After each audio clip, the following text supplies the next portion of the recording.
Today, hi, I'm Maxim, and I'm going to be talking about bringing JavaScript to Android and using it for Android native development. I'm going to be talking about both the good bits that I've learned doing this, the not so good bits, and potentially what can be a bit less ugly in the future when I'm using it. If I could just have a quick show of hands to know roughly how much detail to go into, who's done any kind of Android development at all or could recognize Android? So, oh my god, okay. I was expecting far less hands. And how about with JavaScript? Okay, just enough to read it, cool. That's about all we need. I will try not to go into too many details. Now, I guess the question is why I'd want to do this. Well, for the last year or so, I've been working on a project to build an Android digital appliance to do interactive signage. Now, the problem with that is that you want to be able to do some testing. Before I tell you a bit more about that, I guess I should answer the question, what is interactive digital signage, apart from a huge mouthful? And it's this sort of thing, yes. Very cool, especially the Nokia screen. So it's basically this kind of interactive kiosk that you see at shopping centres, shops, airports, wherever you need people to interact with some signage. And if you're interested to find out a bit more about it, I'll actually be talking more about how to do this with Android later on this afternoon in another talk I'm doing. Now, with the app that I was building, because it's for digital signage, it's pretty much like a popular website. People look at it all the time. It's in public view. So like a popular website, it's really not an option to just let the device, let the app crash or the device bring up an error message, because like with popular websites, that's really not what you want people who are using it to see. Then again, it seems to work for some websites, so perhaps it's not such a big deal for interactive signage, except it is. Because when people come into your store and they see that, that's not a really good look. They might not know what it is, but they know that's not right. Now, before we all start sort of sniggering under our breaths at people using Windows, it happens to everybody. So yes, little did I know that Macca's uses Ubuntu. So it's definitely not a good look, whichever operating system you're using. So you need to do some stress testing. Now, the issue with doing this kind of testing with the standard Android testing framework, if any of you have used it, is that it's not really meant for this.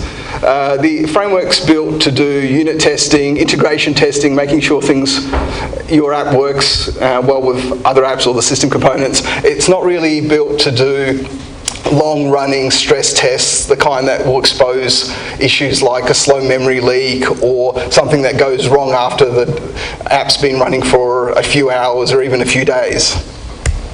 So that's where Rhino comes in, or in fact JavaScript, because what I decided to use was something called Rhino, which is from Mozilla. It's a JavaScript engine that they've written in Java. So unlike its more well-known counterparts like SpiderMonkey, which sits inside Firefox, or V8, which Google uses in Chrome, Mozilla's Rhino was supposed to be, I think, meant to be used in a whole suite of Java products that back in the Netscape days they were going to switch over to and never happened. But the good news is that what was left over was this really quite nice JavaScript engine that you can use to embed in your own Java applications if you want to be able to use JavaScript.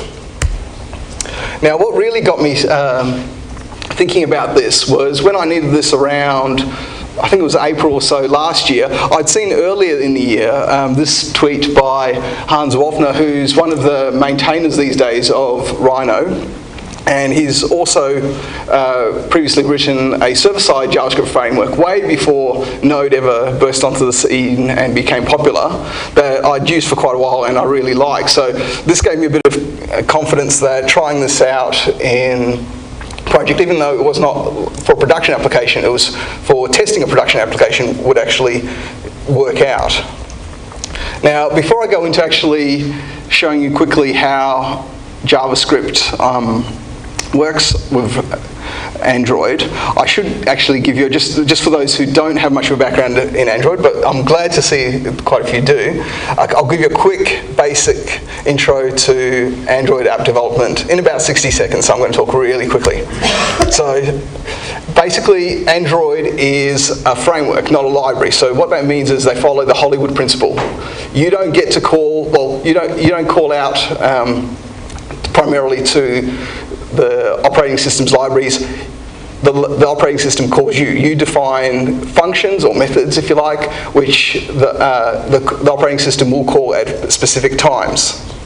Now, one of the key things in an Android application is an activity or activities. An activity basically represents the things that you see on the screen at one time.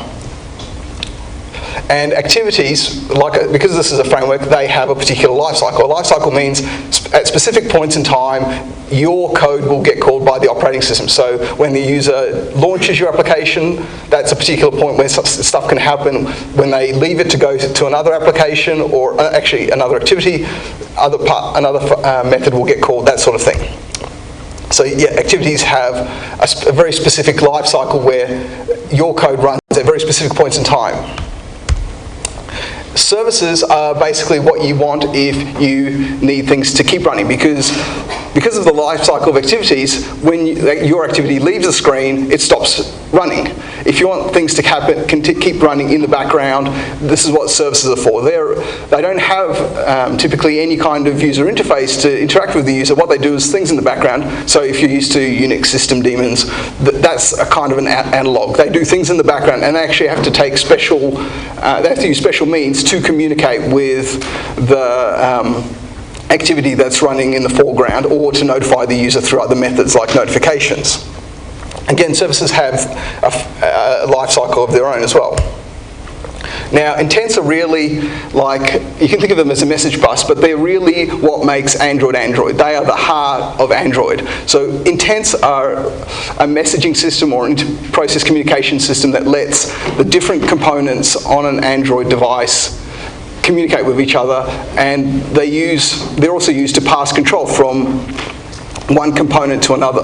That's, I guess, the key thing with Android is it's made up of these cooperating components, if you like, and it just so happens that a set of components is bundled in what people think of an application, but they're really, even within an application, there are these discrete components that need to communicate with each other. Activities, services, be they yours, be they the operating systems or another, or ones provided by another application.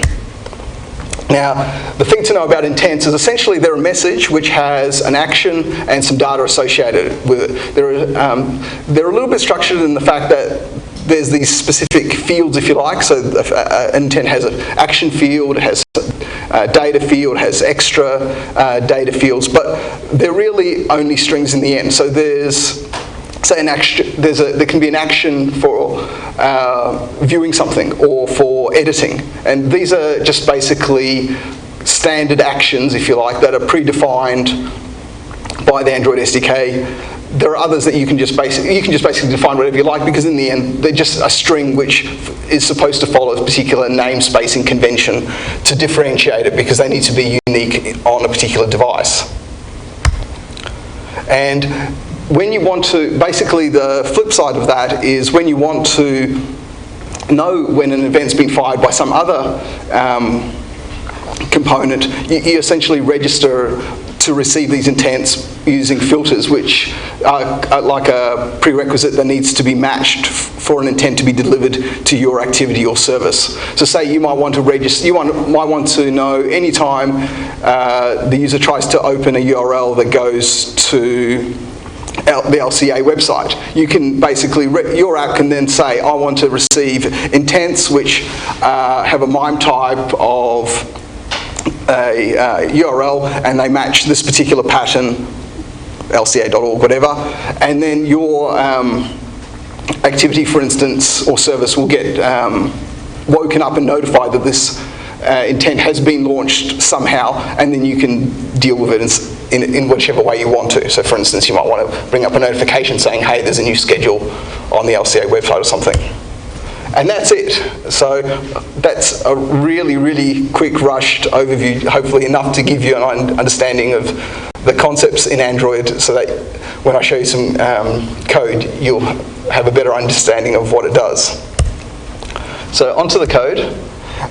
This is a chunk that I took out of one of my stress tests, and what I'll do is I'll just quickly go through it bit by bit and try and explain the different sections and what they do in terms of how you can use JavaScript to write an Android application. I should point out that essentially this is not a cross-platform way of writing applications, because there are other frameworks and products out there that let you do that kind of thing. Like you write your application code to a particular API that they try and make cross-platform, so that your app you can basically create a package of your app that runs on Android, another one that runs on iOS, another one that might run using Adobe Flash or Air or something. This is basically the opposite of that. It's essentially using the standard Android APIs, but from JavaScript rather than using Java. Now, the first part is basically a way of saving typing. JavaScript doesn't have, like for those of you who know a little bit of Java, Java has an import mechanism in the language. You don't have the same thing in JavaScript. So just to make life a bit easier, because you're calling into the Java API, which has these a really large namespace. So this is actually reasonably short. Something like android.content.intent means a package, you've got the package name is android.content, and there's a class called intent that you want to use. So I've seen package names easily 5, 6 levels deep, if you like, sub-package levels deep. So it can get really verbose if you don't do this kind of thing. Your code will just be reams and reams of text. So, but that's all it is. It's nothing fancy. It's just basically aliasing the names of those classes so you can refer to them later in your code. This is one of the kind of key bits of using this JS Droid, as it was called, this project's called, to write Android applications, because what it does is essentially lets you use the JavaScript mechanisms for registering callbacks in a fairly natural and intuitive way if you're used to doing any kind of programming in a JavaScript browser, programming JavaScript in a browser, or something like Node.js. So essentially what this bit of code says is that when you receive on receiving a broadcast, so one thing I skipped over was that intents come in two forms. They're kind of unicast or broadcast. So you can send an intent to a specific a component, or you can just send what's called a broadcast intent, which is just saying anyone who's registered for this will receive it. So for instance, the system will send broadcast intents when the battery level changes, or when you drop in and out, drop off a Wi-Fi network, or you go from Wi-Fi to being on the 3G network, data network, that kind of thing. So these two lines say when this application receives a broadcast an intent that it's registered for, just call this code. Here you can see, as I mentioned before, intents have actions. So here what you just do is, based on the action that you received, you choose a particular path in a switch statement. And the third line is showing you that if you want to get the data that was associated with that intent, you can just basically pull that out. So, for instance, one of the things that I needed to test for my application was the signage app would talk to a server, because what it did was actually display web content, and it would, in order to know what web content it needed to display, it would ping a particular URL to get a manifest of URLs it wanted to display. Now, one thing I wanted to test was what happened when you switch that backwards and forwards over a long period of time. And in order to do that, I needed to be able to detect when the application would switch between displaying one piece of content and another. So all I did was I had the application send a broadcast intent to anything that was registered saying, hey, I'm now displaying this piece of content.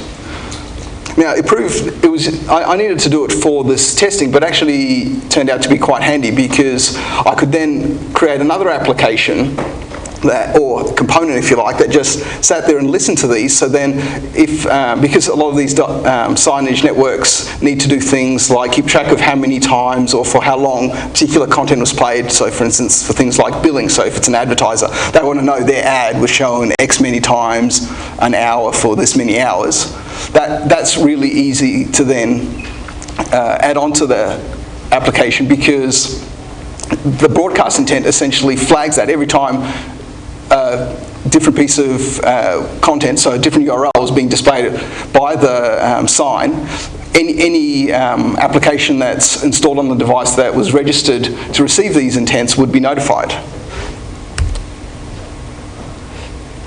So that covers. So the key thing that I wanted to cover there was those callbacks because I've probably been harping on about it, but Android being a framework, everything revolves around you getting callbacks from the operating system to tell you something's happened or something's changed. So you get a callback on the start of when your application gets created or loaded up, if you like, when it gets started, when it's displayed on screen, if it's paused because the user has switched to something else, like they received a notification. So handling these events is really crucial to any Android application you write. So having a really nice way to do this in JavaScript makes a big difference. And that's one thing that put me off previous efforts that I'd seen to use JavaScript with Android was the fact that they didn't really make a big effort to handle that usage, because in other applications of Java, like if you write web applications with Java, that is not the normal way your code's run. Your code works the same way as desktop applications. It just basically starts up, it runs, it's just left there running, it does what it wants. With Android, it's the other way around. You just basically get notified, it's very event-driven. So you only get notified at particular times when things happen. So if the JavaScript framework doesn't take that into account and makes it really easy to deal with that aspect of creating Android applications, it really makes life quite difficult, and it's harder than it needs to be in terms of writing apps. 5 minutes. Oh, thanks. Oh, better speed up. Also, of course, I needed to be able to, like as I said, talk to servers. And the thing with the JS Droid project was it was actually called JS Droid Demo. It was really a technology demo done to show how these particular things could be built, but that was the extent of it. And something as crucial as doing HTTP requests wasn't in there. I could have just basically called out to the standard Android libraries, but that would have meant that if I wanted to use any of the existing JavaScript code, I wouldn't have been able to do so, because pretty much all JavaScript code is written expecting, well, all the client-side ones that are written for browsers expect that you have the XHR object to do HTTP requests. So I managed to find implementation of the XHR object for Rhino, and then just was able to tweak it and modify it a little bit to make it work nicely in Android.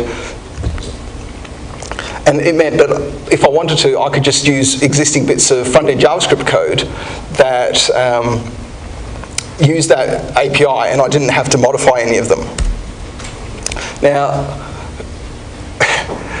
that was all well and good, and I managed to get it to work, and it did what I needed to do. Found plenty of bugs that only happened when it was running on for a while. It actually uncovered some server-side bugs as well, as in, luckily I wasn't responsible for those, but it did its job. The thing is, I wasn't actually very satisfied with programming or writing the test in that way. I thought using a lightweight language like JavaScript would let me quickly develop these tests, tweak them as I went along, because it wasn't a production app. This needed to change quickly. New requirements would come in really rapidly, or I'd find bugs and I needed to test for like the consequences of those bugs. It didn't work out that way.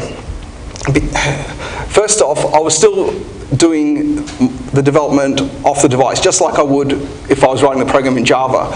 I was editing the JavaScript and then pushing it onto the device every time. There wasn't that really nice, quick feedback loop of make a change, see it, edit, make a change, see it, edit again. Because every time, there wasn't a compile step, but essentially it might as well have been, because I was having to push the JavaScript onto the device every time, or go through a laborious process of trying to have something that watched the files and push the JavaScript across onto the device or the emulator that I was using.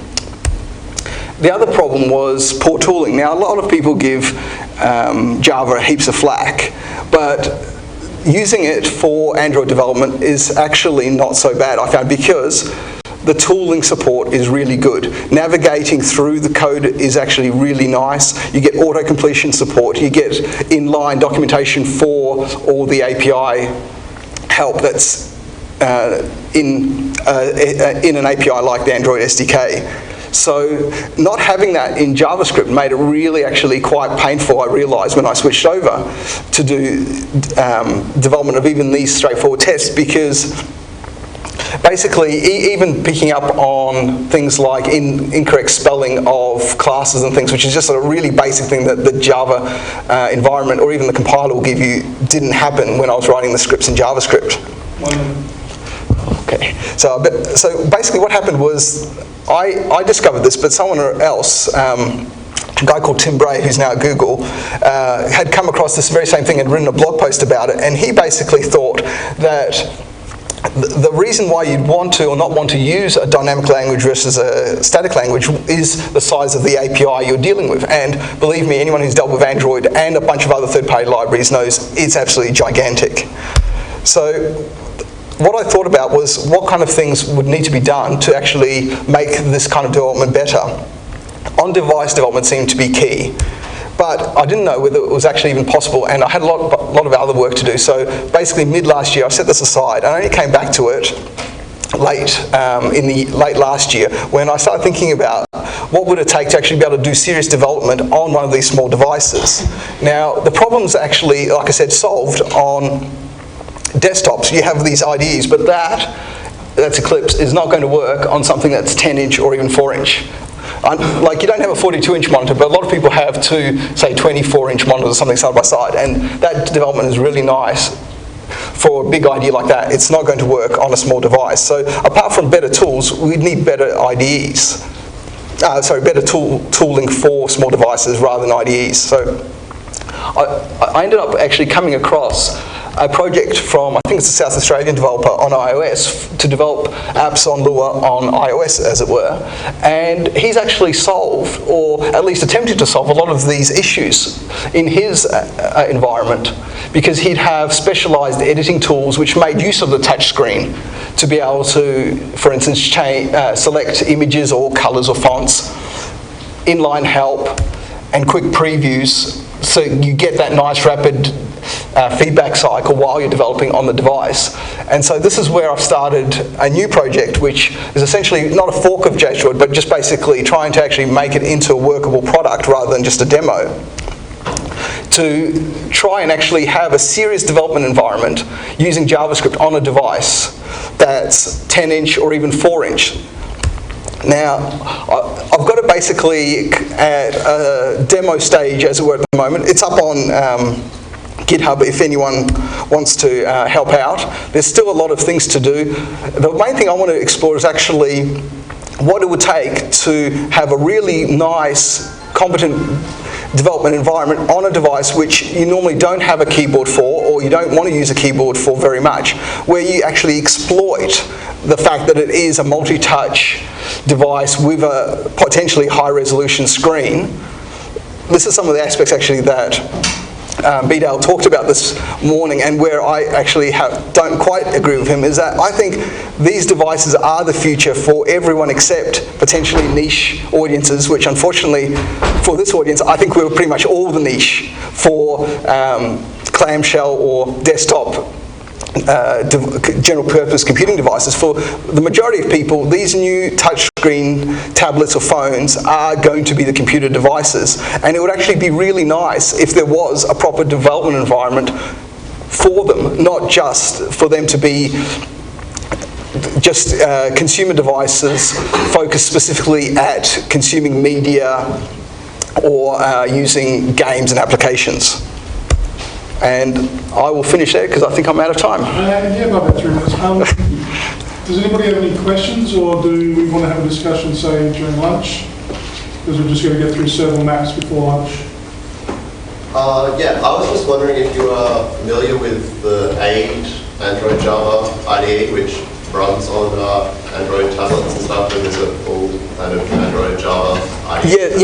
It's from a German company. I believe so. Yeah, I have it actually installed. It's a reasonable $10. So, yeah. But the problem is I think they've taken. Why I quite was interested in it at first, but this is some of the issues that I brought up is actually, I think it's a good exemplar of. I don't mean to be mean to them, but they try and do kind of like a cut down IDE on a small device, and I found even just browsing my code, I have to constantly flick between closing their small file browser and the code view, because even that doesn't fit very well on and I've got a 10-inch Retina Nexus tablet, which is about as good as you can get hardware-wise, and it's still really quite painful to use. I tried to do a little bit of development on it just to dog food it to see how it would go, and I have to say I don't think it's the right paradigm for these devices. I think it's bringing something that's really good on a laptop or a netbook and trying to cram it onto a touch device, not making the best use of the big touchscreen that's right there in front of you. Okay. All right, we might just hold questions over because we've got several maps to go through. Paul, who's doing several maps? Andrew's reading that one. Okay, Andrew will be doing several maps. Do you need to pick up anything? Or?